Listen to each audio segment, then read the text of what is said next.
Olá, boa noite. Agora eu acho que sim, né? Nós estamos então ao vivo, transmitindo para os colegas de todo o país, né? Aqui é importante o acompanhamento de vocês. Agora vamos ver se o pessoal está conseguindo assistir. Acho que agora sim.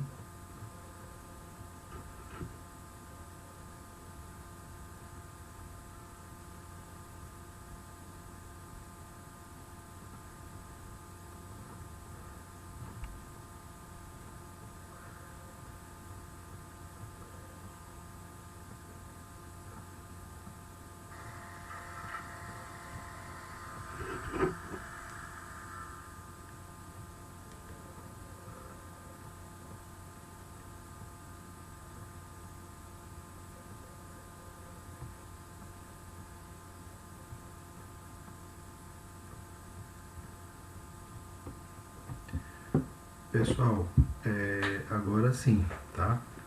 Agora está correto.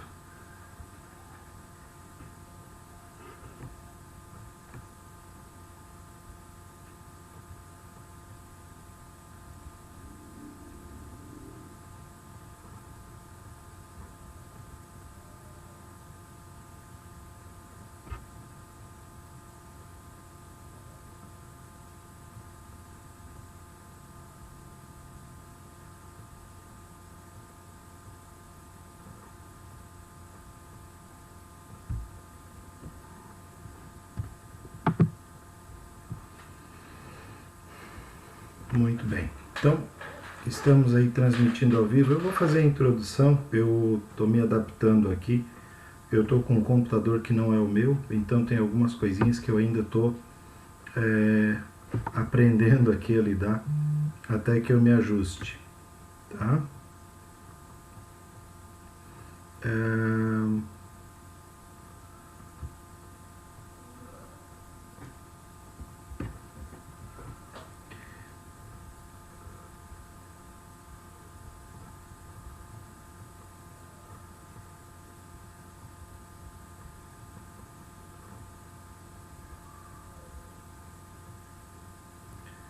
Pronto, só estou respondendo algumas mensagens para o pessoal. Esse tempinho agora vamos se ajustando aqui. Agora o YouTube tem alguns outros recursos aqui, como a gente tem que utilizar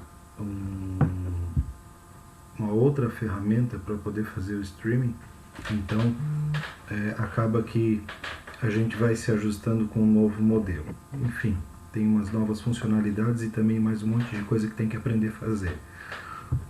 Mas vamos lá então, ok? Eu vou fazendo a introdução aqui. Qualquer um que tiver alguma dúvida, por favor, faça a pergunta então ali pelo WhatsApp. Quem quiser interagir também, aqui tem o chat ao vivo, até onde eu sei, pode interagir por ali também, tá? Fiquem bem à vontade. Quem quiser ou estiver na frente do computador, tem o chat, pode perguntar por ali. Vamos lá então. Começando o que eu estava dizendo e fazendo então a parte introdutória da aula. Para aqueles que não pegaram, na última aula a introdução foi bastante simples. Quando a gente fala em submodo, nós estamos falando dos instrumentos, das ferramentas, do que a pessoa utiliza para dar viabilidade àquilo que ela tem como conteúdo. Então, cada pessoa utiliza ferramentas diferentes para dar viabilidade a seus conteúdos. Como utilizado na aula presencial, eu peguei com vocês e coloquei, para quem é aluno, coloquei, por exemplo, emoções. Com qual é o submodo, qual é a ferramenta que a gente dá viabilidade a este submodo, a este tópico, né? Qual é o submodo que a gente dá viabilidade a este tópico? Para algumas pessoas, a viabilidade das emoções, ela vem via expressividade, ou seja, a pessoa canta, a pessoa vai até o outro e diz, a pessoa pinta, a pessoa coloca para fora de alguma maneira. Para outras, por exemplo, emoções, elas são vividas de maneira mais árdua, mais difícil. Ela é vivida via em direção às ideias complexas, ela fica elucubrando, ela fica tendo ideias, ela fica, enfim, devaneando a respeito do amor e, enfim, todas as suas questões. E isso, em alguns casos, pode levá-la a alguns grandes problemas. E outras pessoas, na falta da correspondência, de fato, a vivência afetiva fica muito melhor nas ideias complexas, né? Já que ela não tem a possibilidade de ter contato com a pessoa de fato, a vivência nas ideias complexas pode ser uma boa maneira de se vivenciar as emoções. O que acontece aqui? É interessante entender que a gente precisa olhar na historicidade para perceber quais os submodos que a pessoa já utiliza, com que conteúdos ou quais são os conteúdos a partir dos quais esses submodos são utilizados e também qual é a producência disso, qual é a eficácia e também provavelmente quais são os problemas que são gerados quando do mau uso ou do uso destes submodos para determinados conteúdos, ok? Como eu dizia na última aula, e sendo bastante repetitivo, algumas pessoas, por exemplo, não têm problema nenhum. Na verdade, elas não padecem de problemas, elas padecem de soluções. Por quê? Porque elas sempre utilizam o mesmo submodo para dar resolutividade às problemáticas que elas sofrem. Então elas têm um problema de determinada natureza e utilizam determinado submodo. E o problema não é a questão em si que se apresenta, não é a dificuldade, mas a maneira como ela resolve. Exemplo, algumas pessoas, por exemplo, cada vez que tem problema afetivo, usam esteticidade, brigam, dizem tudo, colocam para fora, extrapolam. Então o problema não é ter dificuldade afetiva, o problema é o submodo utilizado para resolver aquilo que se apresenta como dificuldade. Então essa pessoa, cada vez que tiver um problema afetivo qualquer, via esteticidade, ela coloca tudo para fora, vomita as questões e aí posteriormente vai colher os resultados disso. Infelizmente, pela maneira como ela funciona, pela maneira como ela desenvolve as suas questões, ela acaba pagando um pouco caro pela maneira como conduz as coisas. Enfim, faz parte. Retornando à questão aqui, é importante entender o que? Então, o submodo ele está condicionado aos tópicos, né? Que é o conteúdo a partir do qual ele funciona. Por isso, então, submodos. Na primeira aula, nós comentamos basicamente de dois submodos. Submodo 1, né, em direção ao termo singular, e o submodo 2, em direção ao termo universal. O primeiro submodo, então, ele é sempre utilizado quando o filósofo clínico ou quando a pessoa que está trabalhando com o partilhante conduz ou precisa que a pessoa tenha maior objetividade e ela seja mais pontual e específica naquilo que ela está falando ou no assunto que está sendo trabalhado. Um exemplo mais simples é, às vezes, no consultório, o partilhante começa a utilizar as expressões como as pessoas são más, ou todo mundo me quer mal, ou ninguém gosta de mim e tal. Muitas vezes o filósofo clínico, na necessidade de trabalhar a questão com a pessoa de maneira pontual, ele vai dizer o seguinte: as pessoas não gostam de você quem? Né? Ou todo mundo quem? Ou as pessoas quais? Enfim, o filósofo vai pedir à pessoa que especifique exatamente quem são esses sujeitos dos quais ela está falando, ou quais seriam essas situações, enfim, qualquer condução que faça com que a pessoa saia gradativamente do universal para o singular, conduzindo ela a um dado celular, um dado pontual e específico. É importante entender aqui que para algumas pessoas isso se faz desnecessário, tá? Então aqui para algumas pessoas o uso de indireção ao termo singular faz um movimento um tanto perigoso, que é o excesso de foco, né? Quando você pergunta às pessoas quais, ela já faz isso, então ela começa a focar em determinados pontos e todo o restante desaparece. O exemplo disso é como uma pessoa que vai à praia no final de semana, é um final de semana maravilhoso, e do retorno para casa fura o pneu do carro. E aí então ela passa a contar por 4 semanas consecutivas que teve o pior final de semana da vida dela, e quando você vai em direção ao termo singular, justamente o furar o pneu, ela pega aquele ponto e vivencia todo o final de semana a partir de um ponto específico, ou seja, ela pega aquele ponto e ele acabou ofuscando todo o restante da experiência daquele final de semana. O outro submodo trabalhado é em direção ao termo universal. Aqui, o que foi trabalhado é em direção ao termo universal, como a abertura dos horizontes e também o trabalho como completude, né? Ou seja, como é que eu entendo que eu posso levar uma pessoa novamente a se dar por completa?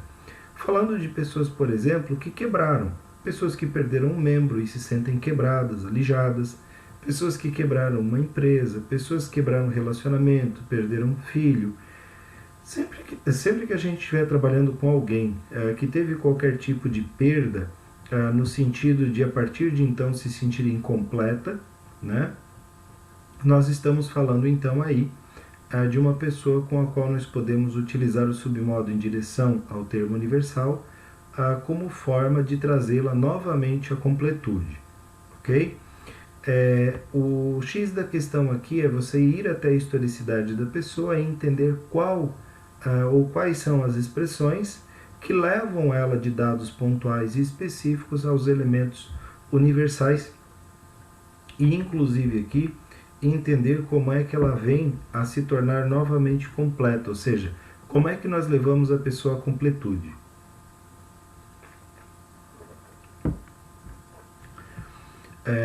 Então aqui pode ser o caso, por exemplo, que foi citado já em diversas aulas, de uma pessoa, por exemplo, que que perdeu uma perna, que perdeu um membro em algum acidente. Algumas dessas pessoas encontram no esporte uma maneira de se sentir completas novamente. Ou seja, o esporte em si é que deu a ela o entendimento de completude, ou seja, a possibilidade de fazer um exercício, de se sentir, entre outras expressões, como normal. Aqui é importante entender que muitas vezes a pessoa diz o seguinte: a pessoa perdeu um membro, então ela vai se sentir completa se a gente colocar uma prótese. Algumas pessoas são bem taxativas e específicas. A prótese, ela é algo a mais, ela é algo além, ela não é de fato um membro em si. É uma outra coisa externa à pessoa, e ela vai se sentir completa então na medida em que ela tiver a possibilidade de vivenciar algo que faça ela se sentir completa, ok? Por exemplo, aqui eu posso colocar uma das coisas que, enfim, em alguns momentos da vida acontece, né? Nos dias atuais, por exemplo, algumas pessoas vêm se sentindo alijadas, falta um pedaço delas, por exemplo, por não conseguirem trabalhar. Outras pessoas estão se sentindo cindidas, quebradas por falta da participação da família. Como é que se pode trazer essas pessoas à completude? Já que elas não podem estar próximas e perto da família, ou não podem trabalhar, ou não podem estar circulando, indo até a praça, indo até um pub, tomar uma cerveja, indo a um restaurante. Como é que se faz isso? Vai lá na história de vida da pessoa e pesquise então como é que ela faz se sentir completa. Aqui alguns podem dizer, mas a resposta é simples, professor. Ela pode entrar em contato, por exemplo, pelo WhatsApp, por vídeo, ela pode ligar, mas isso ela também faz no dia a dia, mesmo não estando presente, quando está à distância, ela também faz isso, não necessariamente quer dizer que traz a pessoa à completude. Aqui em alguns casos, por exemplo, pode-se fazer uma comida que a pessoa gosta. Mas como assim? Sim, exatamente, só fazer o alimento, preparar e todo aquele carinho e dedicação já faz com que a pessoa se sinta na presença dessa outra pessoa. Pode ser ouvir músicas, olhar o quadro, desenhar, fazer atividades manuais em casa. aqui a lista é bastante grande de possibilidades, de atitudes que podem fazer com que a pessoa se sinta completa na falta das pessoas com as quais ela gostaria de estar e de pessoas que talvez ela sinta muito desejo de estar próximo, e também na iminência de não poder trabalhar, ok? Então, esses dois submodos, como comentado, eles são submodos bastante básicos e não são submodos de grande impacto. Então eles são muito comuns ao longo de todo o trabalho do filósofo clínico, inclusive recomendo o uso e a percepção da presença dele no nosso dia a dia. Cada vez que a gente então pede especificidade para alguém, seja para um filho, para uma esposa, para um colega de trabalho, para um funcionário, nós estamos conduzindo em direção ao termo singular. Prestar atenção à necessidade do uso desse submodo. Muitas vezes, de modo pontual e específico, o uso desse submodo traz grandes resultados, principalmente quando a pessoa que está diante de você está um pouquinho perdida, desorientada e anuncia diversos caminhos possíveis. Ao pedir especificidade e construir com ela um roteiro ou fazer uma lista literalmente de prioridades, utilizar o submodo axiologia, nós já conseguimos um efeito bastante interessante. E outra questão, para muitas pessoas quando estão vivendo momentos, se prenderam a determinadas coisas e vivem de maneira redundante pontos específicos, o uso do submodo em direção ao termo universal pode ser muito, muito producente, visto que a pessoa pode entender e perceber a vida dela como um todo, e não como pontos específicos a partir dos quais ela conduz a sua existência. Ok? Agora nós vamos então aos submodos 3 e 4. Submodo 3, então, nós temos em direção às sensações. Olha só, a definição é bastante simples de em direção às sensações. Consiste em retornar a pessoa à corporeidade, às sensações, à materialidade. Como é que a gente considera isso? Olha só, para identificar a corporeidade, examinamos os conteúdos dos tópicos 3, sensorial, e 14, inversão e recíproca de inversão. Alguns de vocês já podem se fazer uma pergunta aí, principalmente aqueles que já têm um pouco mais de conhecimento de filosofia clínica. Já podem considerar a pergunta seguinte: mas professor, por que considerar a possibilidade então de falar em recíproca de inversão quando se está falando em corporeidade? A justificativa para isso é bastante simples. Algumas pessoas conseguem vivenciar a sua corporeidade no outro. Literalmente, a dor, o prazer, o calor, o frio, enfim, as suas sensações de modo geral são vividas na outra pessoa. Então, analisamos aqui 3, sensorial, e 14, inversão e recíproca ou recíproca de inversão. Com isso, saberemos sua localização existencial, o corpo, quando a pessoa viver os conteúdos das sensações. Aqui, como usar, levar a pessoa através do corpo viver dados das sensações. Recomendações: a corporeidade é vivida por cada um de modo único, por isso é necessário uma historicidade e EPs bem montadas. Essa é uma das recomendações sempre reiteradas em filosofia clínica. Por quê? Por uma questão bastante simples. Eu posso recomendar uma pessoa vivenciar sua corporeidade tomando um bom vinho. E aí eu digo a ela: olha, você compra o vinho tal, que ele é um vinho bom, é um preço acessível, é um vinho da uva tal, que vem do lugar tal. Enfim, faço um desenho maravilhoso de como ela pode ir em direção às sensações, degustando um bom vinho. No entanto, todavia, contudo, ela é apaixonada por suco e, de preferência, bem docinho.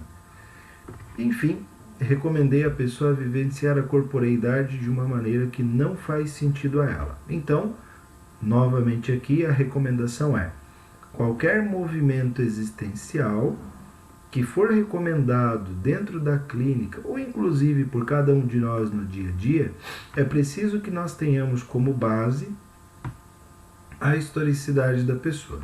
Sem a historicidade da pessoa, qualquer recomendação ou indicação se torna bastante errática e, é claro, aqui lotérica. Então eu posso acertar, obviamente sim, posso, em alguns momentos posso estar certo, como na maior parte deles, obviamente, estarei errado. Como diz o professor, é como jogar na loteria. A gente também, em alguns momentos, pode acertar. Na maior parte deles, obviamente, não. Tá?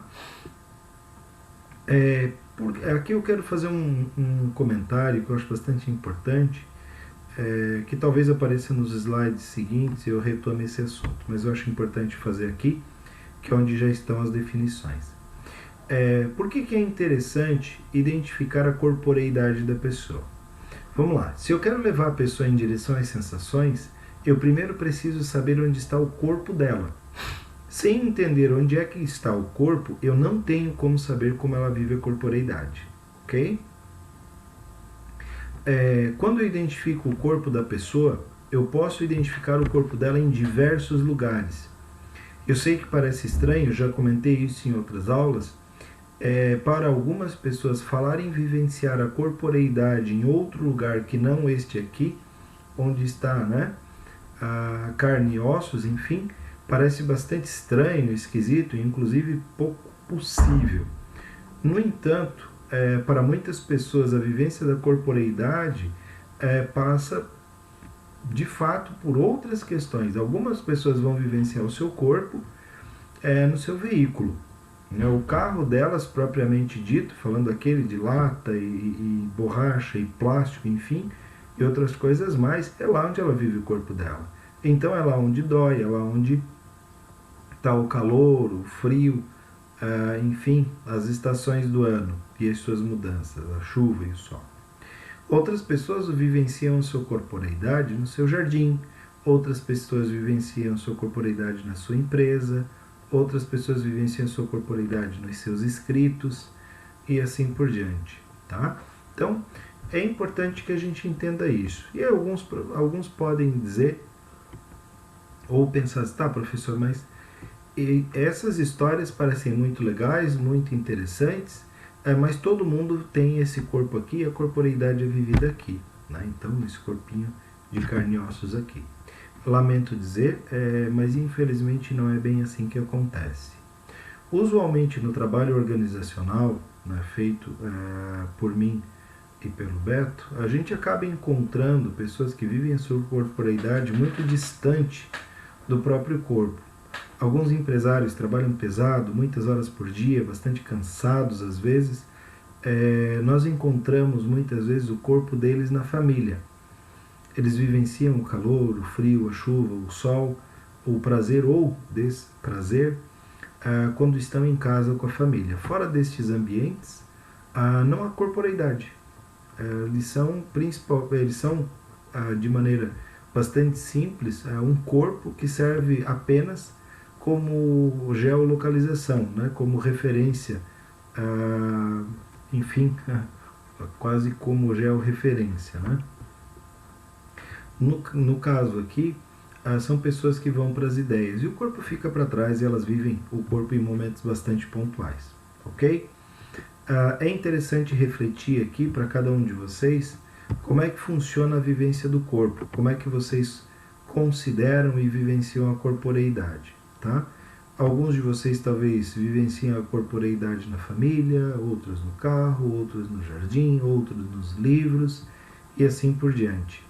Essa condição é que vai nos dizer ou vai nos orientar como é que eu conduzo a pessoa de volta às sensações. Ok? Vamos seguindo aqui. Vamos lá, olha só. Aqui tem algumas indicações de com quem que eu utilizo então esse submodo. Vamos lá. Para pessoas que se perderam do corpo e precisam retornar às sensações. Quem é que se perde do corpo? Como assim uma pessoa pode se perder do corpo? Gente, vamos lá. Pensem no dia a dia de vocês. Quantos de vocês, em alguns momentos, se dão conta que não se lembram se foram no banheiro ou não? Se almoçaram ou não? Aqueles que almoçaram se lembram o gosto da comida. o gosto do alimento. É interessante muitas vezes perceber que algumas pessoas pedem um vinho, ou até mesmo uma cerveja, enfim, uma bebida qualquer, e ingerem sem sequer degustar. Então, muitas pessoas é possível perceber de maneira bastante evidente, algumas outras nem tanto, elas se distanciaram do corpo, se perderam do corpo, e o uso de indireção às sensações é bem interessante para fazer com que a pessoa de fato retorne à corporeidade. Aqui eu já vou fazer uma recomendação para tomar cuidado com isso.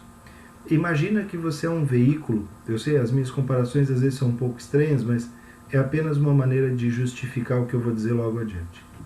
Imagina um veículo a 120 por hora e ele está diante de uma placa que diz que ele deveria estar andando a 20.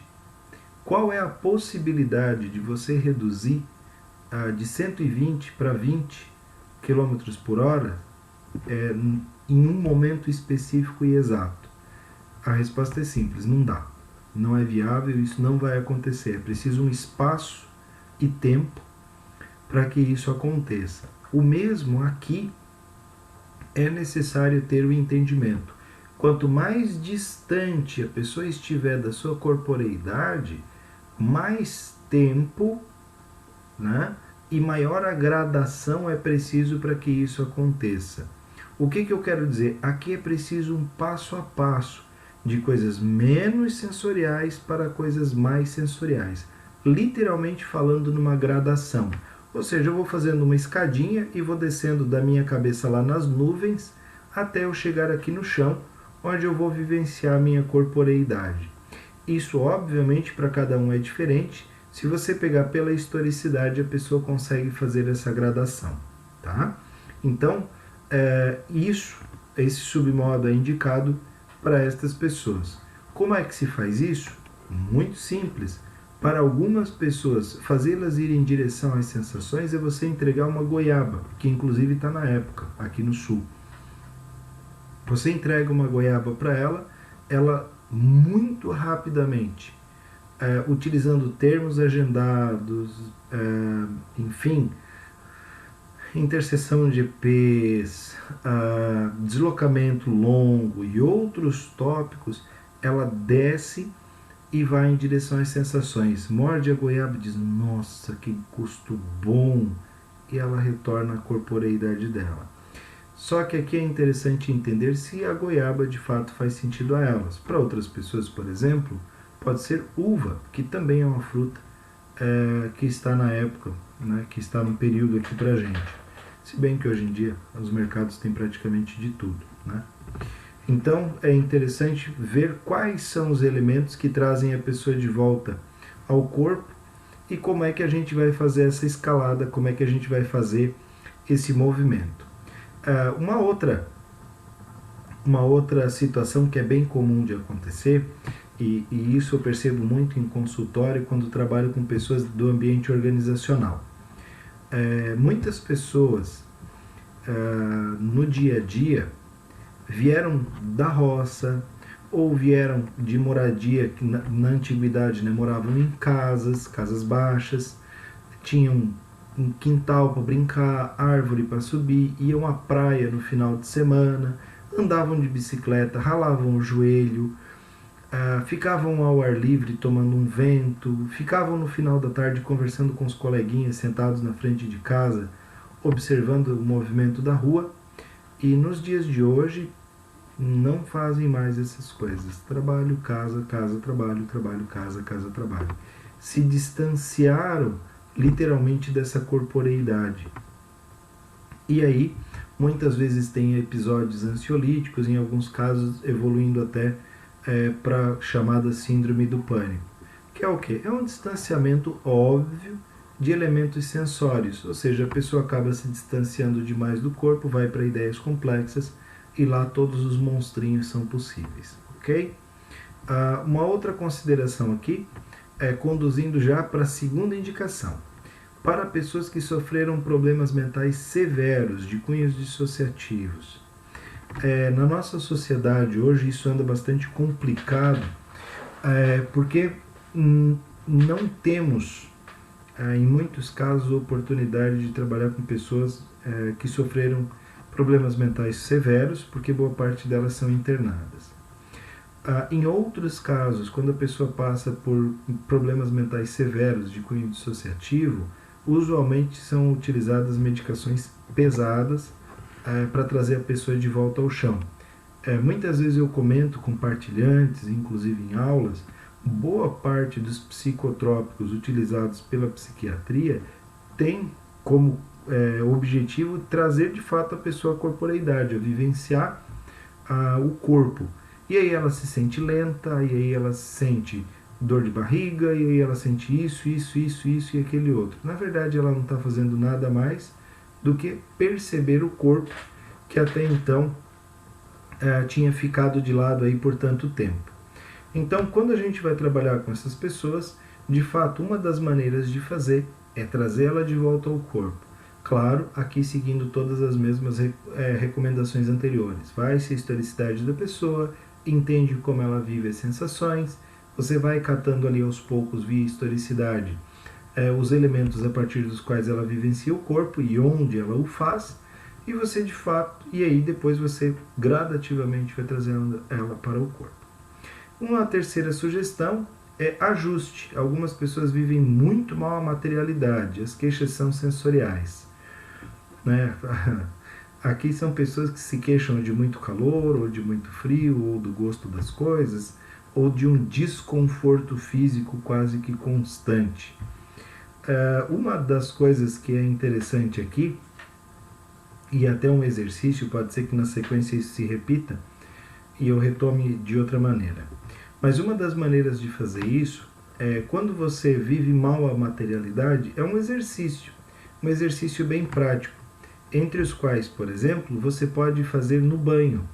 Quando você liga o chuveiro, coloca uma temperatura, olha mais ou menos onde você habitualmente coloca, e antes de colocar a mão embaixo na água, você imagina que temperatura que está.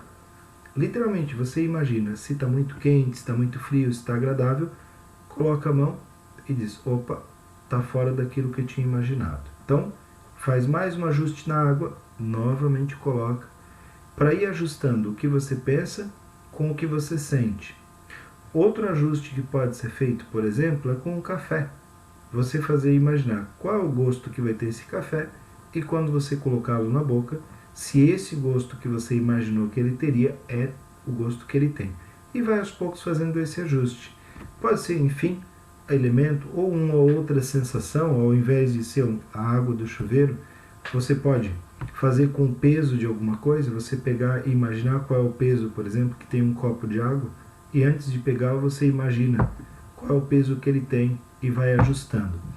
Esse ajuste da corporeidade, para algumas pessoas, ele já é desconfortável, porque a pessoa não vive muito bem o corpo, como já está dito aqui, então isso leva um tempo, não é confortável, mas é interessante que a pessoa o faça justamente para ganhar um pouco mais de habilidade para conduzir as vivências com o próprio corpo, tá?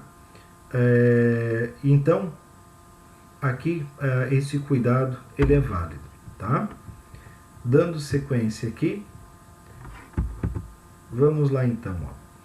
Para Platão, a alma é bipartida, até mesmo tripartida. Aqui é interessante entender uma questão platônica.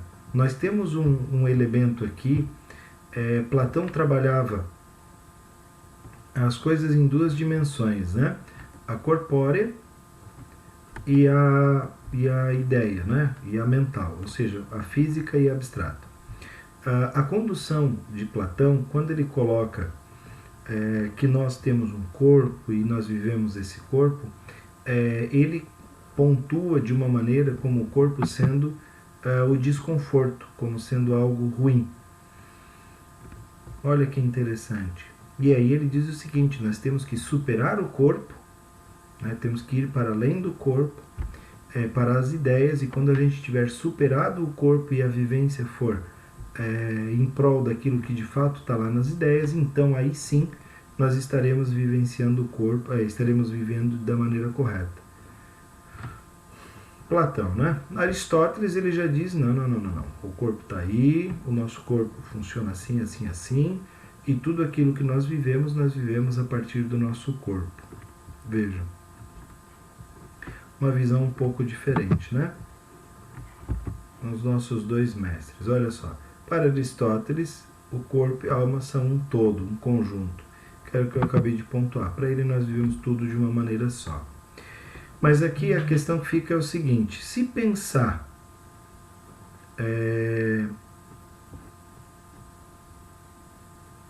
que o corpo para cada um é diferente, eu posso considerar que muitas pessoas são de fato platônicas. Elas vivem quase que para superar o corpo. Pensem por vocês mesmos. Quantos de vocês que a vivência do corpo, né? Como é que seria isso? Como é que fica? Então, nesse caso, o corpo, ele é para depois. A pessoa vive as ideias, ela vive as imaginações, ela vive lá em qualquer outro canto. E o corpo, ele fica em segundo plano, ele é relegado. Normalmente ele é tratado quase como uma coisa que é alimentada, que faz os exercícios físicos, às vezes um corpo muito bem cuidado sim, mas é uma coisa, é um apêndice daquilo que é a vida. Outras pessoas já são aristotélicas, corpo e alma estão juntas, então o que afeta o corpo afeta as ideias, e o que afeta as ideias afeta o corpo, né? Então, dentro dessa perspectiva, né, dentro dessa dinâmica, nós temos o entendimento de que quando a pessoa de fato é afetada, ela é afetada como um todo. Ela não é afetada nem só as ideias, nem só o corpo. Só que existem outras possibilidades, e aí vale para cada um de vocês pensar como é que funciona para vocês. Quando a gente trabalha num consultório com uma pessoa platônica, a gente sabe que muitas vezes pode estar trabalhando somente com as ideias, porque o corpo ele é apenas um elemento que está aí e é conduzido. Então, um trabalho falando em direção às sensações para uma pessoa platônica, em muitos casos pode não ser exatamente um trabalho recomendado. Em outros casos, a ideia ou as ideias, a possibilidade são apenas periféricos. Ela não assume uma vivência corpórea propriamente dita. Ela vive apenas a cabeça. O resto é o resto. Ok? Pessoas assim, normalmente, tudo diz respeito às ideias, tudo diz respeito às questões do intelecto. E o corpo fica para mais tarde. Para estas pessoas, como é que a gente vai trabalhar? Como é que a gente conduz?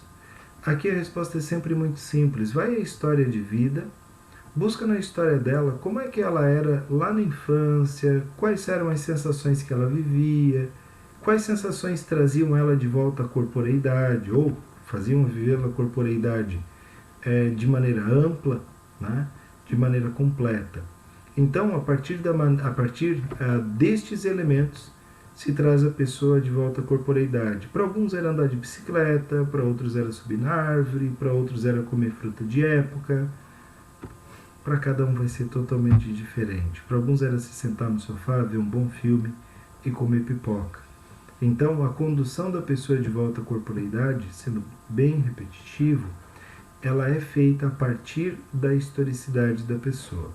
O que é interessante comentar aqui é que essa vivência da corporeidade, ela faz sentido na medida em que você precisa trazer a pessoa de volta, né, para aquilo que é o corpo dela. Olha só, aqui tem uma outra coisa interessante. Como quando lá no começo eu falei que a gente vê o sensorial no tópico 3 e 14, inversão ou recíproca de inversão, nós observávamos o que é o corpo da pessoa, onde é que está o corpo e onde é que ela vivencia as sensações. Essa questão aqui, ela traz algo muito importante, é o que faz parte do seu corpo. Quando vocês pensam no carro, o carro faz parte do corpo, aqui não é o que é o corpo, mas o que faz parte dele. Se você pensar, por exemplo, na sua empresa, a sua empresa faz parte do seu corpo? Ou ela é outra coisa? A roupa, ela faz parte do corpo ou ela é outra coisa? Para algumas pessoas, nos dias atuais, o celular ele já é parte integrante do corpo. Ele não é uma outra coisa. Ele é parte integrante do corpo, como um braço, como uma mão. A pessoa sente muito mais falta, ou sentiria muito mais falta do celular do que de um dedo. Tranquilamente. Ela abriria mão de um dedo do que do celular, visto que o celular cumpre aí com funções bastante importantes na vida dela. Ou seja, o celular faz parte do corpo. Para algumas pessoas, sapato, roupa, maquiagem faz parte do corpo. Mas então, se isso faz parte do corpo, como é que eu posso prescindir de algo que faz parte do corpo? Pois então, a resposta é bem simples. Para essas pessoas, não é possível prescindir dessas coisas. São pessoas que precisam o tempo inteiro, de maneira continuada, dessas coisas, ou da roupa, específicas roupas, né, falando, ou do celular, ou do veículo. Aqui no caso, temos pessoas que têm a tatuagem como um elemento, um artifício físico, piercings, enfim, e por aí vai. Aqui, o que é interessante perceber? Aquilo que faz parte do corpo, se de qualquer forma for prejudicado, o corpo da pessoa está sendo prejudicado, porque aquilo que foi danificado de qualquer maneira faz parte da pessoa. Então, ao danificar aquele elemento, a pessoa também vai sentir o dano. Aqui, claro, hoje cada vez menos, mas o carro ele ainda tem um grande apelo entre os jovens. Em muitos casos, quando o jovem tem o seu carro riscado, tem algum tipo de batida, enfim, um acidente de trânsito, que o seu veículo sofre qualquer dano, a pessoa simplesmente perde o controle, perde a cabeça, entra em esteticidade, faz bobagens. Porque, em parte, em muitos casos, não é pelo bem que foi danificado, não é pelo elemento físico em si, falando do carro, mas é porque ao danificar o carro, é como se você tivesse agredido diretamente o corpo da pessoa, né? Porque o carro faz parte dela. Aqui vale para a empresa. Quando eu dou aula para equipes de venda, né, equipes da área comercial, muitas vezes eu peço cuidado a eles quando vão visitar uma loja, né, um ponto de venda, enfim, um cliente. Porque muitas vezes, quando eles estão entrando na loja, aquela loja é parte do corpo da pessoa, do corpo do dono, né, do proprietário. E qualquer atitude do vendedor dentro do ambiente da loja que ele entenda como desrespeitoso, é como se estivesse desrespeitando o próprio corpo da pessoa. Então, o cuidado é justamente que você entenda o que é e o que não é parte do corpo. Uma outra coisa que eu também sugiro muito, quando eu trabalho com casais ou quando eu trabalho com pessoas de um modo geral, né, no consultório, em atendimentos, existem alguns casos em que a casa da pessoa é parte do corpo dela. E é interessante perceber como a pessoa não tem noção disso, como ela não percebeu. E quando essa pessoa leva outras pessoas para dentro da casa dela, às vezes de maneira irrestrita, às vezes sem fazer qualquer tipo de filtro, ela literalmente está agredindo a si mesma, por agredir o seu corpo. Imagina, por exemplo, que você tem, de fato, a sua corporeidade vivida a partir da sua residência. E aí entram pessoas lá dentro que tiram as coisas do lugar, mexem, quebram, né? Ou fazem, como diz o ditado, como um cunhado folgado, um genro folgado, que chega na casa do sogro, abre a geladeira, pega a cerveja, senta no sofá e sente-se extremamente à vontade. Enquanto o outro sente a sua corporeidade agredida, né? Porque aquela atitude do sujeito foi de fato uma invasão de privacidade. É como se tivesse entrado em algum lugar, né, e tivesse de fato dessacralizado, enfim, ido contra aquilo que ele tem como hábito e costume e tenha de fato agredido o próprio corpo ao ser desrespeitoso com a casa. Então, prestem um pouco de atenção e percebam se para vocês a casa faz parte do corpo. E se isso faz sentido, um pouco mais de cuidado é recomendado, né? Como assim vou trazer qualquer pessoa para minha casa? Ah, mas eu tenho que convidar todos, eu tenho que receber a todos? Não sei.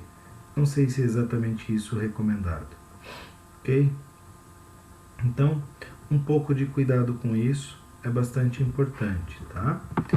Uma vez que a condução dessa corporeidade, se não for bem feita, ela pode, em muitos casos, será bastante danosa à pessoa. No momento que a gente vive, né, considerando que aqui em Santa Catarina, por exemplo, estamos com as atividades reduzidas, muitas empresas recomendando home office, outras inclusive já em isolamento pararam totalmente as suas atividades. Qual é a qualidade da vivência corpórea que se tem em casa? Ou será que estão vivendo o corpo em casa? Né? Muitas pessoas nesses dias têm estado por casa, por exemplo, e ao invés de aproveitar para vivenciar a corporeidade da melhor maneira possível, em breve falarei das ideias, mas ao invés de vivenciar a corporeidade da melhor maneira possível, vivencia a corporeidade da pior maneira possível. Fica procurando sintomas, será que tosse?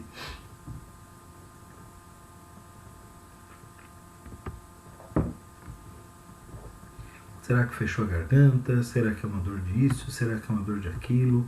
E potencializam praticamente qualquer tipo de sintoma que possa vir a existir, que se não, em alguns casos, criados por autossugestão. Então, um pouco de cuidado com isso, inclusive, tá? Nesses tempos que a gente vive, potencializar o sensorial pode ser uma boa maneira de não estar bem. Novamente aqui a recomendação: a corporeidade é vivida de modo único por cada pessoa. A minha recomendação, quando qualquer dica lhes for dada sobre alimentação, sobre hábitos, sobre costumes, que digam respeito ao corpo e a elementos sensoriais, é que você olhe para a tua história e se isso lhe faz sentido. Algumas pessoas dizem: nossa, porque pedalar é maravilhoso, é muito gostoso, pedalar é bom pra caramba, e traz uma sensação de liberdade. A outra pessoa logo ao lado diz: bom, eu não sei andar de bicicleta. E agora? Como é que a gente faz com isso? Então ela vai ter que aprender a andar de bicicleta para sentir isso, para sentir o vento batendo no rosto, para poder ter essa sensação de liberdade. Cuidado com isso. Cada pessoa vive sua corporeidade de modo único. Talvez para essa pessoa não seja pedalar. Talvez para essa pessoa seja fazer uma boa corrida, ou uma boa caminhada, ou passar algum tempo sentado vendo as ondas do mar. Então, todo o cuidado na sugestão ou condução das sensações, ela é recomendada. Aqui, dentro do consultório, em muitos casos a gente utiliza isso quando percebemos que a pessoa está distante demais do corpo, ok? Aqui também é interessante ponderar que quando a gente traz a pessoa de volta para o corpo, são feitos vários e vários ajustes na garantia ou na tentativa de garantir que a pessoa viva a corporeidade do seu jeito e de maneira saudável, tá? Não é feito de uma maneira leviana, não é feito de uma maneira, enfim, de qualquer jeito aí, que a pessoa faça mal, tá? Que faça mal à pessoa. Então a gente vai ter todos os cuidados possíveis. Uma sugestão de filme para em direção às sensações é Al Pacino, né? Perfume de Mulher. Aqui, no caso do filme, um homem que não tem a visão, mas que sente muito, muito bem o aroma, o perfume, e a partir então dessas sensações ele conduz a sua vida. Enfim, um filme bastante bonito. Uma outra questão ainda de em direção às sensações é bastante interessante que em muitos casos, quando o pessoal começa a aprender filosofia clínica, começa a entender em direção às sensações como a antítese de em direção às ideias complexas. Só porque eles são submodos que estão um do ladinho do outro, aí um logo abaixo do outro, muitas vezes o pessoal aprende filosofia clínica e diz o seguinte: então, se eu estou muito nas sensações, eu tenho que usar em direção às ideias complexas. Ou se eu estou muito nas ideias, eu tenho que utilizar em direção às sensações. Não é bem verdade, não é bem assim, e para algumas pessoas isso é uma baita de uma bobagem. Um exemplo bastante simples: para algumas pessoas que estão muito nas ideias complexas, que se perderem em algum lugar, usar em direção às sensações é quase como fazer buraco na água, ineficiente, enxugar gelo, enfim, e outros conceitos do gênero. Para algumas pessoas, por exemplo, você pode utilizar a esteticidade para ela retornar ao corpo. Para outras pessoas, você pode utilizar roteirizar para ela voltar ao corpo, ou ainda percepcionar. Enfim, a lista aqui é bastante grande. E como é que a gente pode ir em direção às sensações? Vamos fazer bem simples para a gente finalizar esse submodo. Você pode ir em direção às sensações agora, logo que terminar a aula, tomando uma taça de vinho, ou um suco, ou um refrigerante, uma cerveja, ou não tomando nada e comendo um chocolate, um alimento que você gosta, uma lasanha, enfim. Aqui é interessante o entendimento que não precisa ser complicado. Isso é bastante simples. Às vezes você pode levar em direção às sensações de uma pessoa que você gosta, simplesmente convidando ela para tomar um bom café. Pronto, convide ela para tomar um café. E você já fez esse milagre, não precisa explicar. Muitas vezes, ao fazer o submodo, é importante que a gente tenha o cuidado de não ser didático. Didático no sentido acadêmico, né? Ao invés de você utilizar e aplicar o submodo com a pessoa, você está dando aula do assunto. Toma cuidado com isso. Às vezes você simplesmente vai disponibilizar à pessoa o submodo, e se isso faz sentido a ela, está na historicidade dela, ela vai captar, e isso vai fazer sentido e o efeito virá, tá? Não precisa se preocupar em conduzir a pessoa às sensações e dizer: olha, viva as sensações. Olha, não. Traz a pessoa, disponibiliza para ela o recurso e o restante ela conduzirá sozinha, tá? Então não precisa fazer grandes esforços, não precisa fazer grandes malabares. Então vai tomar um café, leva a pessoa para tomar um sorvete, às vezes convida ela para ir à praia, fazer um exercício físico, andar de bicicleta. Às vezes simplesmente convida ela para sentar juntinho do teu lado no sofá, assistir um filme e comer pipoca. Pronto, isso já é sensorialmente maravilhoso. Ou, como aqui no sul, daqui a pouco vem o inverno, um bom vinho tinto e uma lareira. Pronto, está feito em direção às sensações. Ok? A condução desse submodo é bem interessante. Aqui, vou fazer um comentário adicional, mais à frente a gente vai estudar autogenia. Quando nós trabalhamos a autogenia, quanto mais pobre a vivência corpórea de um sujeito, principalmente um sujeito da nossa época, tanto mais difícil pode ser na hora de trabalhar autogenia. Por uma questão bastante simples. A cisão interna de sensorial e abstrato pode causar dificuldades da pessoa de ela vivenciar de fato os vizinhos, os objetos com os quais ela entra em contato. Então é interessante conduzir aqui uma união, tanto quanto possível, entre as sensações e as abstrações, ok? Por isso, o exercício de ir em direção às sensações, obviamente, quando recomendado, pode ser uma boa pedida como uma maneira de você fazer ajustes internos na sua estrutura de pensamento. Tá? Um cuidado muito importante, muito importante. Quando você encontrar uma pessoa que está sofrendo, fisicamente falando, com dores, já está com problemas bastante sérios físicos, conduzir a pessoa em direção às sensações é uma barbárie, é bastante sério e você pode trazer muito sofrimento à pessoa. Então, um pouquinho de cuidado é importante. Nestes casos, não utilizar em direção às sensações, obviamente, utilizar um outro submodo, deslocamento longo, quem sabe uma expressividade, enfim, utilize submodos que façam mais sentido a ela naquele momento, para que ela possa viver a experiência de maneira mais saudável, né? A vida de maneira mais saudável, e não seja tão sofrido assim permanecer na própria presença, né? Na presença do próprio corpo. Seguindo adiante então, nós temos aqui em direção às ideias complexas. Agora nós temos uma coisa bem interessante.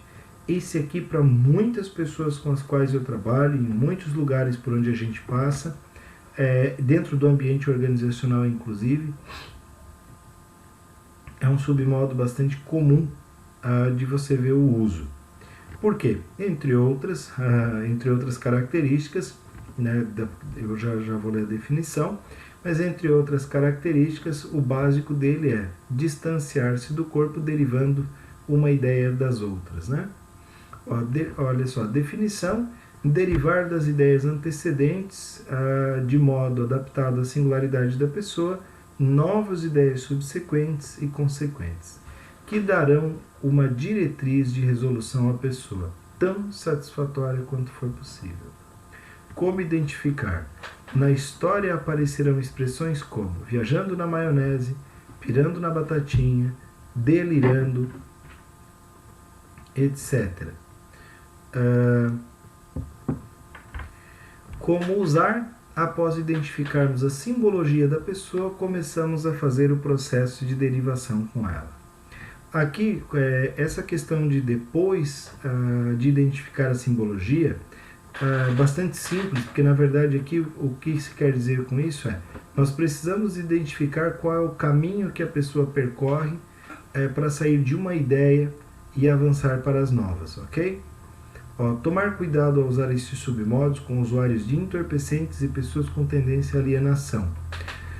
Sim, quando você utiliza com pessoas que fazem uso de entorpecentes e que já estão de alguma forma nas ideias complexas, você pode levar a pessoa e ela não conseguir retornar.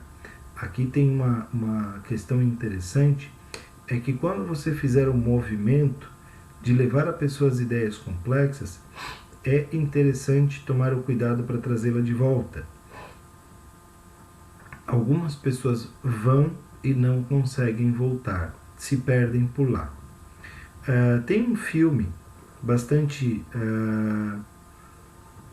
não é tão antigo, né? Mas é um filme já com algum tempo que chama Uma Mente Brilhante. Nesse filme, John Nash, um matemático que ganha o prêmio Nobel em 1994, se eu não me engano, conta a história dele, né? Óbvio ali com algumas adaptações do cinema, mostra todo o movimento que ele faz gradativamente indo em direção às ideias complexas e como é que ele faz para se livrar dessas ideias complexas. Inclusive, no caso do filme, não é utilizando em direção às sensações.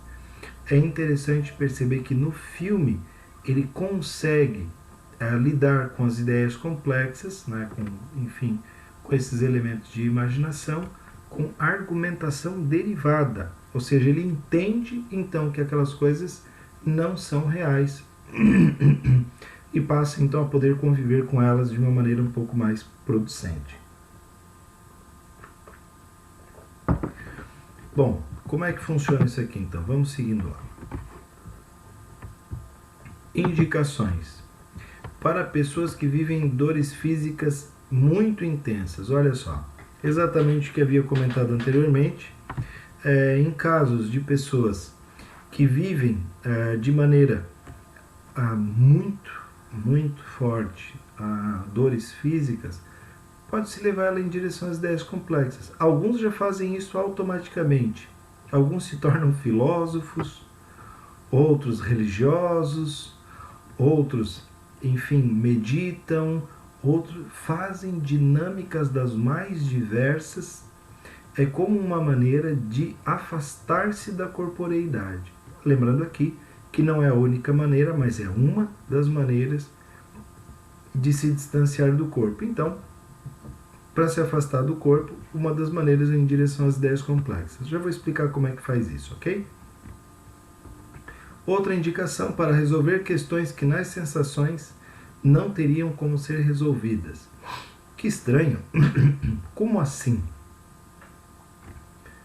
Gente, bastante simples. Algumas coisas, se nós estivermos no corpo, nós não conseguiremos responder. Não é possível você obter resposta para algumas coisas na corporeidade. Ok? Aqui, algumas coisas só encontrarão resposta quando nós formos para as ideias complexas. Ou seja, distante do corpo, nós conseguiremos enxergar algum horizonte. Vivenciando a corporeidade, provavelmente não. E outra, para a pessoa entrar em contato com o corpo, meditação e oração.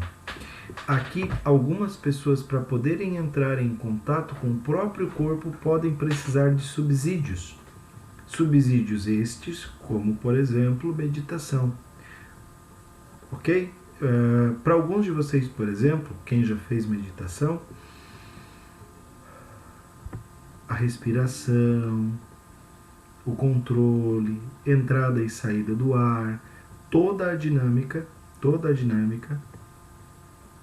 ela precisa então ser avaliada, né, do corpo, né, toda a dinâmica do corpo precisa ser avaliada e estar no controle enquanto você faz a meditação. Pronto, corpo. Outras vezes oração, estar de joelhos, né, de mãos postas, fazer toda a movimentação, estar ali completo, inteiro, é uma das formas de também ir em direção às ideias complexas e de lá você vivenciar a tua corporeidade. Tá? Outra maneira, outra questão também, para algumas pessoas irem em direção às ideias complexas pode servir como uma maneira de ter ideias, criar coisas, e ir para o mundo das possibilidades. Tá?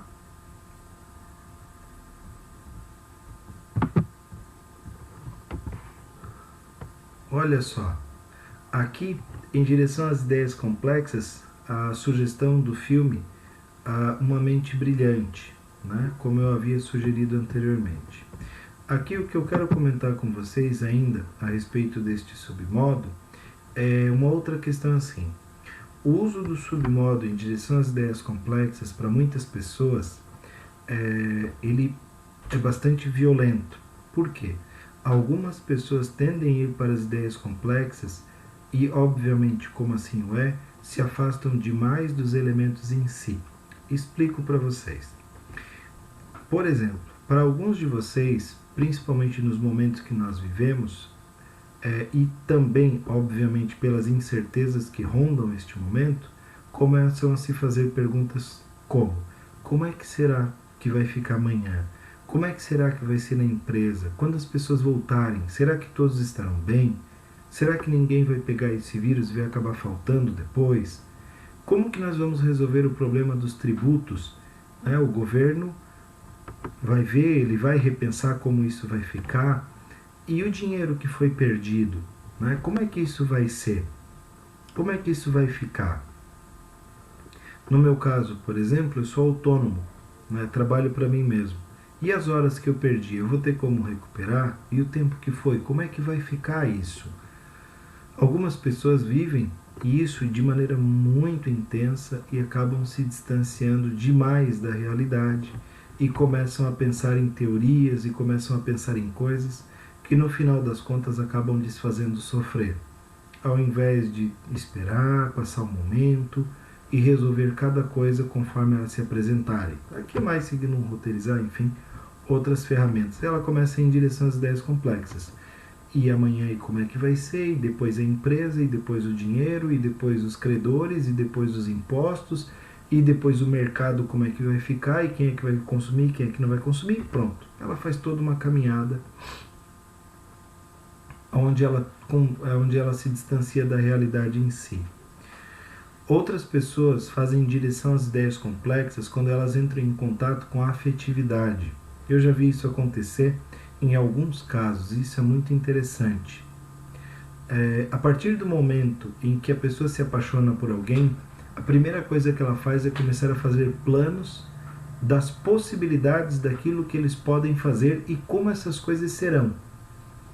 Ela não está simplesmente dizendo, não, olha, nós vamos passear para a Europa, ou olha, nós vamos fazer um passeio na praia. Não, ela começa a dizer, olha, então nós vamos à praia, e na praia vai ser assim, e a gente vai aproveitar, e vai ser muito legal, e tal hora nós vamos fazer tal coisa, e esse vai ser o efeito, e o evento vai ser assim, e ela vai derivando, e vai derivando, e vai derivando, e quando ela chega à praia, e aquilo que ela tinha mentalizado, planejado e tinha, enfim, ideado não acontece, isso traz grande sofrimento.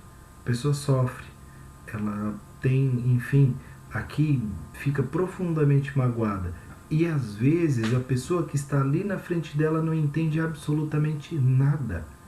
Fica dizendo o seguinte, mas o que está te incomodando? O dia está bonito, a água está gostosa, a cerveja está gelada. O que é o problema? Às vezes a pessoa não consegue explicar. E ela simplesmente diz assim, não foi nada não. Mas não é como eu tinha pensado, não é como eu tinha imaginado, olha só. E ela ficou imaginando milhões de coisas que quando não se concretizaram, ela sofre. E às vezes a pessoa que está diante dela ali na frente não tem a menor ideia, não sabe. Quando você, e se você faz isso, uma das coisas que nós podemos recomendar como filósofos tenta observar e tomar cuidado para não se distanciar da realidade em si, visto que aqui, quando você for vivenciar a realidade, e de maneira bastante óbvia, na maior parte das vezes, não é bem assim que acontece. Algumas pessoas, por exemplo, vão em direção às ideias complexas em momentos como este, como eu acabei de repetir, e começam a criar ideia de como vai ser o futuro, e criam ideias muito estranhas, muito esquisitas. Inclusive teorias da conspiração, e o bom e o mal, e umas coisas realmente perigosas de se desenhar. Então, um tanto de cuidado com relação a isso. Como é que funciona o processo de ir em direção às ideias complexas? Aqui eu vou contar um caso bastante simples, e vocês já vão entender, ok? Esse caso, inclusive, é um, entre outros, que já foi comentado em aula, ok? Imagina, por exemplo, que uma menina, 19, 20 anos, está no banquinho da universidade, lá fazendo seu lanche, no momento de um intervalo, e chega um menino com o qual ela se dá muito bem, né? Com quem ela tem um bom convívio, inclusive estudam juntos de vez em quando, estão na mesma sala, fazem aí alguns planos de quem sabe depois da faculdade trabalhar no mesmo lugar. E aí o menino, dentro de um ambiente bastante saudável, resolve fazer um convite para ela sair com ele. Ele convida ela para sair. Ela quase que instantaneamente fecha o semblante, se torna um pouco mais sisuda, diz que tem um compromisso que infelizmente não pode marcar, e com alguma brevidade ela termina a conversa, pega as suas coisas e sai. E essa mocinha veio para o consultório, né, e ela diz o seguinte, olha, eu não consigo estabelecer um relacionamento, eu não consigo estabelecer uma convivência, e eu não sei o que acontece. E aí o filósofo clínico começa a estudar a historicidade dela, e ele percebe o seguinte, naquele momento em que o menino a convidou para sair, ela foi em direção às ideias complexas e acessou, por exemplo, termos agendados no intelecto. Lá nos termos agendados no intelecto estava amizade e relacionamento não se misturam, né, que ela aprendeu com a sua avó. Entre outros, tem um prejuízo, né, que namoro de universidade não dá certo, que ainda é muito jovem. E aí, na sequência, tem ali, em direção às ideias complexas, o desfecho, né, como submodo, acaba com isso aí. E aí ela acaba, então, fazendo todo um processo dentro, né, lá na ação, no tópico 23, ação, ela acaba fazendo toda essa ação do intelecto, e quando conduz essa ação, como resultante disso, ela tem que esfriar a amizade, ir se afastando do menino, e daqui a pouco não tem mais contato com ele. Por quê? Foi em direção às ideias complexas, criou um monte de coisas na cabeça dela e foi distanciando a amizade. Em muitos casos, a pessoa sofre com isso e procura ajuda do filósofo clínico justamente para entender o porquê disso. Por que isso acontece? Né? Em outros casos, a menina entende o porquê que isso acontece, ela sabe, ela inclusive explica isso com bastante tranquilidade para o filósofo clínico, mas pede que isso seja diferente, porque desse menino de fato ela gosta, ela tem afeto por ele e queria que fosse diferente. Aqui é interessante entender que cada um vai, assim como em direção às sensações, também cada um vai em direção às ideias complexas do seu jeito, à sua maneira. E em muitos casos, ir em direção às ideias complexas para a pessoa é criar alguns monstrinhos e algumas coisas para lidar, questões que algumas vezes não tem a menor necessidade de ela trabalhar. Algumas vezes um bom em direção às sensações ou outros submodos já pode dar cabo desse problema. É interessante lembrar aqui, e aqui eu acho que inclusive vale uma pergunta legal, onde é que vocês estavam quando viviam os maiores problemas da vida de vocês? Nas sensações ou nas abstrações? Eu sei, a maior parte de vocês, quando viveu os problemas mais duros, as maiores dificuldades, estava nas abstrações, nas ideias. Aqui a diferença é bem simples. Nas ideias, praticamente tudo é possível. Quando você vive a tua corporeidade, essas possibilidades elas se restringem. É interessante, por exemplo, que para algumas pessoas, medo de elevador nada mais é do que em direção às ideias complexas. Ela pode entrar no elevador, daí quando ela entra, o elevador pode trancar como trancou uma vez, e ela pode estar com uma pessoa lá dentro que ela não gosta e ter que ficar muito tempo presa lá. Ou ela pode estar sem o celular acabar a bateria e ela pode não ter o que fazer e ter que ficar lá esperando. Ou, incrivelmente, ela pode ter visto um filme como Duro de Matar em que o elevador caiu. E aí ela diz, meu Deus do céu, isso pode acontecer comigo também, e se eu entro no elevador, enfim, e aí a cabeça cria diversos monstros. Cuidado. Aqui, então, o uso de em direção às ideias complexas com a pessoa, ele é feito quando producente e de maneira adequada à pessoa.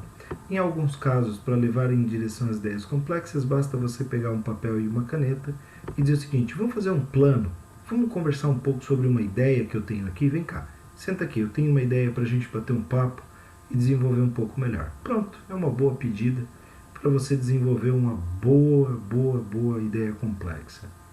Em outros casos, para ir em direção às ideias complexas, basta você pegar um bom vinho e conversar com a pessoa e começar um diálogo, enfim, e dali para diante muita coisa vai acontecer, ok? O uso de em direção às ideias complexas, ele é interessante, ele é produtivo, mas também tem as restrições como colocado no começo, ok? Pessoal, eu acabei fazendo a aula direto, eu não parei aqueles 10, 15 minutinhos que eu normalmente paro. Aqui eu vou deixar então aberto para vocês fazerem perguntas. Quem tiver alguma pergunta, alguma dúvida em relação a esses dois submodos, por favor. Eu confesso que eu tive um pouquinho de problemas, eu tinha preparado a aula um pouco diferente. O não uso do meu computador aqui me atrapalhou um pouco, inclusive pela falta do material que estava nele. Eu consegui recuperar um PowerPoint que eu tinha, mas faltam algumas coisas aqui, tá? Então, inclusive a minha aula ficou um pouquinho prejudicada, mas acho que a ferramenta se tornou um pouquinho melhor, mesmo que, enfim, com as dificuldades de ter utilizado ela em cima da hora. Por favor, fiquem à vontade para fazer perguntas, tá? E em 5 minutinhos aqui eu respondo as perguntas que tiverem e aí a gente dá por encerrado a aula de hoje, tá bom? Fiquem à vontade.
Muito bem, surge uma primeira pergunta aqui, ó. Quando você fala em levar e ter cuidado, as pessoas para as ideias complexas, que tipo de situações podem ocorrer sem volta? Aqui o que acontece é o seguinte: quando eu conduzo uma pessoa para as ideias complexas, a depender de como eu faço, eu posso fazer de forma em que eu leve a pessoa e eu deixo ela por lá.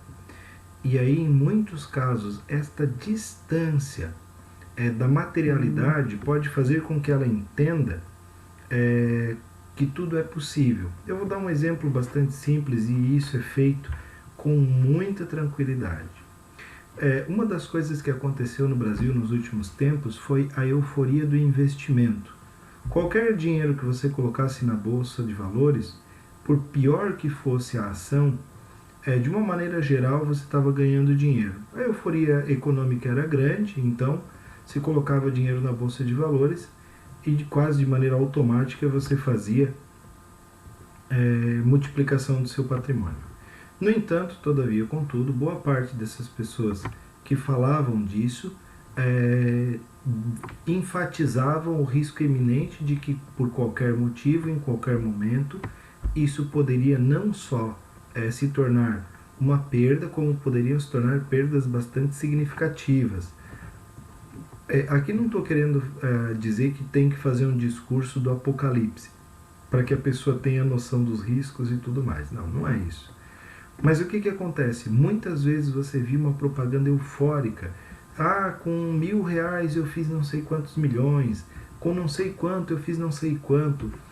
Essas ideias, e aí a pessoa começava a construir, então eu vou entrar nesse negócio, eu vou colocar R$1.000 e aí eu vou fazer todos os dias, e aí eu vou investir, então eu vou fazer isso, então eu vou fazer aquilo, e vou fazer aquele outro, e ia para as ideias e conjecturava, e conjecturava, e conjecturava,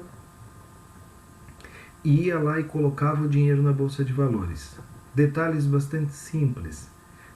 Não era trazido para a realidade dito o seguinte: mas olha só, vamos lá, quanto tempo você tem todo dia, onde é que você vai fazer esse trabalho, como é que você vai conduzir isso, como é que você vai fazer aquilo, onde é que você vai pegar, ou seja, a operacionalização disto, que é o investir na bolsa de valores, não foi feito com a pessoa.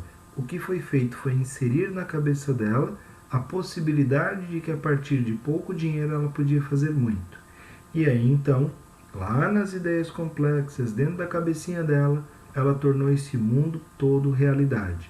E quando ela vem para o mundo real, a distância entre uma coisa e outra torna as coisas bastante complexas. Algumas pessoas vão para lá e passam a viver um mundo de sonhos, um mundo de ideias, onde de fato essas coisas são possíveis, e se perdem em teorias e conjecturas. Algumas delas, por exemplo, no momento que a gente vem passando e que já acumulam grandes perdas financeiras, continuam, não, mas e se eu fizer isso, e se eu fizer aquilo, e se eu fizer aquele outro? Então conjecturam ainda possibilidades de que agora vai ser bom, agora vai dar dinheiro. E que na verdade em muitos casos já estão comprometendo um patrimônio, já estão comprometendo um dinheiro que fazia parte das reservas para conduzir a sua vida, para conduzir as suas coisas, ok?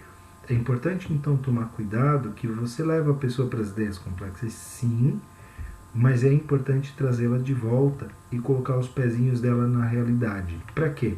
A conexão entre esses dois mundos, que seria o mundo das ideias e aqui o mundo das sensações, que é o mundo onde ela conduz as coisas delas de fato, pode ser um mundo muito mais sensato para ela viver.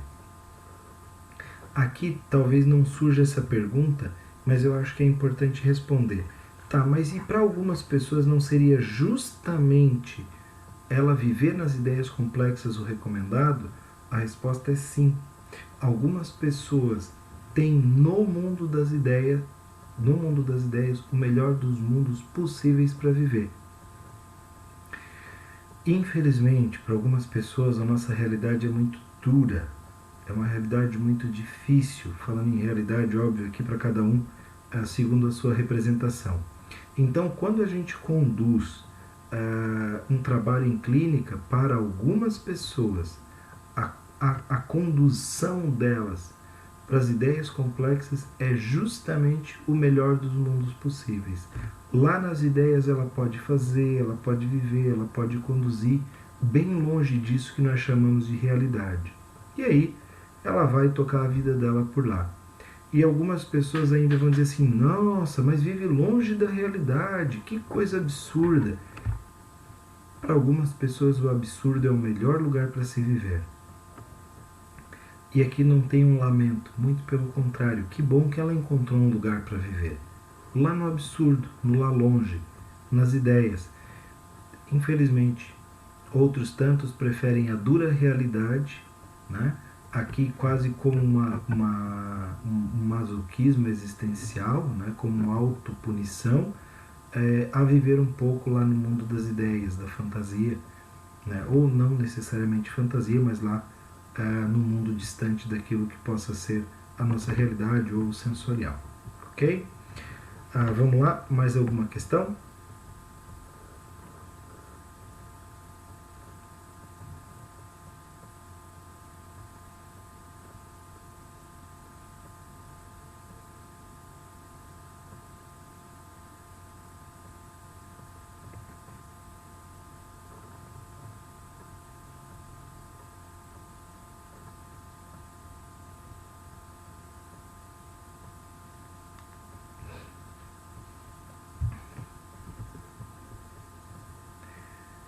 Muito bem. Na iminência de não termos mais perguntas, tá? Tivemos apenas uma pergunta, dou a aula por encerrada, né? Espero que tenham gostado dentro das limitações óbvias. E na próxima segunda nós temos aí mais 2 submodos muito importantes, esses submodos de peso.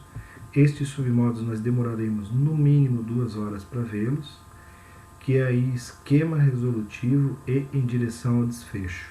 Tá? Peço que ao longo da semana fiquem atentos, se quiserem mandar alguma pergunta, alguma dúvida. Quem não assistiu a aula, eu deixarei ela à disposição, tá? Por enquanto ela vai ficar aberta e aí, conforme as coisas se seguirem, depois ela vai para o privado, tá bom? No mais, uma ótima semana, tudo de bom para vocês, obrigado pela presença e tchau, tchau. Boa noite.